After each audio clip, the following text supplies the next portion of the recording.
बोलते समय कि हमारे प्यारे बच्चों, आप लोगों के बीच में देरी से पूछा, इसके लिए माफी चाहता हूँ और आपको बताना चाह रहा हूँ, व्यक्ति से विकास होता है। किसी के दिल में हो, मन में हो कि हमें काम करना है तो काम हो जाता है। हमारे 33,000 की लाइन, जिससे मेरे कई लोगों के हाथ से हो गए। एक मेरा दोस्त अकबर था, उसका बच्चा उसके अंदर 33,000 के करंट से खत्म हो गया। और भी कई तरह के हादसे हुए और उसके बाद लोग अपनी छतों पर नहीं जाते थे। वो लाइन पूरी की पूरी लाइन अंडरग्राउंड जो ऊपर से जा रही थी, पता नहीं चला उन घर वालों को कि वो लाइन कब जमीन के नीचे से, उनके घर के नीचे से कहां निकल गई। और वो आदमी का मन होता है, इच्छा होती है काम करने की, तो रास्ते निकल जाते हैं। हमारी उदयपुरवाटी नगर पालिका के अंदर मैं राहु का मोहल्ले में ऊपर की तरफ गया, गोपीनाथ जी के मंदिर से ऊपर, तो मुझे कह रहे थे कि हमारे कूलर नहीं चलते, टीवी नहीं चलता, वॉशिंग मशीन नहीं चलती, करंट नहीं बनता, हमारे 11,000 की लाइन आ नहीं सकती, ऊपर डीपी लग नहीं सकती, तो डीपी दूर है, इसके लिए हमारे पावर नहीं बनता। मैं आपको बताना चाह रहा हूँ, नीचे से अंडरग्राउंड कब उनको पता नहीं चला, लाइन चली गई, डीपी लग गई। और आज पूरे उदयपुरवाटी का जो पहाड़ के पास कम से कम 400-500 परिवार होंगे शायद, इतने घर, उन घरों के अंदर लाइट की समस्या खत्म हो गई, पानी की समस्या खत्म हुई। आज उदयपुरवाटी के जो दक्षिण साइड का जो हिस्सा था, जिसके अंदर उदयपुरवाटी का डेवलपमेंट अच्छा हुआ, वहां की जमीनों की कीमत अच्छी हुई, वहां सड़क बनी और सुविधाएं आई।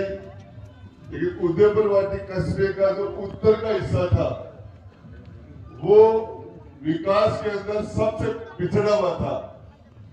और यहाँ कोई भी आदमी अपना घर नहीं बनाना चाह रहा था, कोई सुविधा नहीं थी। सरकारी कॉलेज के बनने से उदयपुरवाटी कस्बे का जो उत्तर साइड का हिस्सा है, पार्क बनेगा, ग्राउंड बनेंगे, बच्चों के खेलने की व्यवस्थाएं होंगी। हमारे यहाँ गौरव पथ बना। हम इस उदयपुरवाटी नगर पालिका के आपसे वादा करके जा रहा हूं, जो दक्षिण का हिस्सा है, चाहे हमारे बड़ी से लेके और जमा तक, इस पूरे हिस्से को उत्तर के हिस्से से ज्यादा सुंदर बनाएंगे हम। और यार, मेरे सभी बड़े और छोटे भाई और बहन के सामने कह के जा रहा हूं, एक भी लाइन 11,000 की नंगे तार नहीं रहेंगे, या तो केबल होगी या फिर अंडरग्राउंड होगा टोटल, जिससे हमारे लाइन हमारी जमीन से निकल जाए, पोल बीच में नहीं हो, हादसे का डर नहीं रहे। और हम आपको बताना चाह रहा हूं कि जो साकबरी गेट, उसका रास्ता नहीं था, थाने की दीवार टूट गई थी, 60 फुट का शानदार रास्ता बन के हमने उदयपुरवाटी की उस रास्ते की शक्ल बदलने का काम किया। इच्छा होनी चाहिए। आज हमारे एक्सीडेंट हो जाते हैं और एक्सीडेंट में घायल आदमी को हम लेके जाते हैं, सीकर लेके जाए, झुंझुन जाता है, वो दम तोड़ देता है, खून निकल जाता है।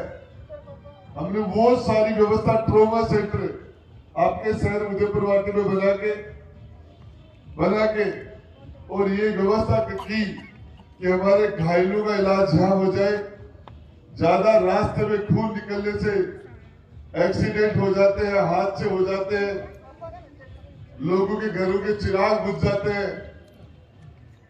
कल 3-4 दिन पहले मैं बालाजी स्टेट से निकल के आ रहा था, रास्ते के ऊपर एक बच्चा पड़ा था एक्सीडेंट होकर, 20-22 साल का, और मैं वहां से लोग 200-300 लोग वहां खड़े थे, उस बच्चे को कोई नहीं उठा रहा था।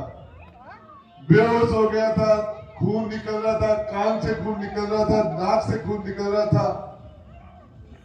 1 सेकंड नहीं लगाई मैंने उस बच्चे को उठाने में और उसको उठा के मैं उदयपुर वाटी लेके गया। उदयपुर वाटी में मैंने हॉस्पिटल में दिखाया तो उन्होंने कहा कि सीरियस केस है, सिक्कर जाने से नहीं बचेगा, जयपुर ले जाना पड़ेगा। 2 लड़कों को मैंने एम्बुलेंस में बैठाया और हाथों हाथ मैंने एम्बुलेंस रवाना की। 10-20 हजार रुपए मेरी जेब में थे, वो बच्चे की जेब में डाले और रात को 1 बजे तक जयपुर के अंदर मैं डॉक्टर से टच करता रहा कि लड़के का जल्दी ऑपरेशन हो, इसका इलाज बढ़िया हो। मेरे बंगले पे ले जाते, सीधे हॉस्पिटल में ले गए इमरजेंसी में और मुझे डॉक्टर का मेरे पास फोन आया, मंत्री जी बच्चे का इलाज ऑपरेशन हो गया और बच्चा बच गया।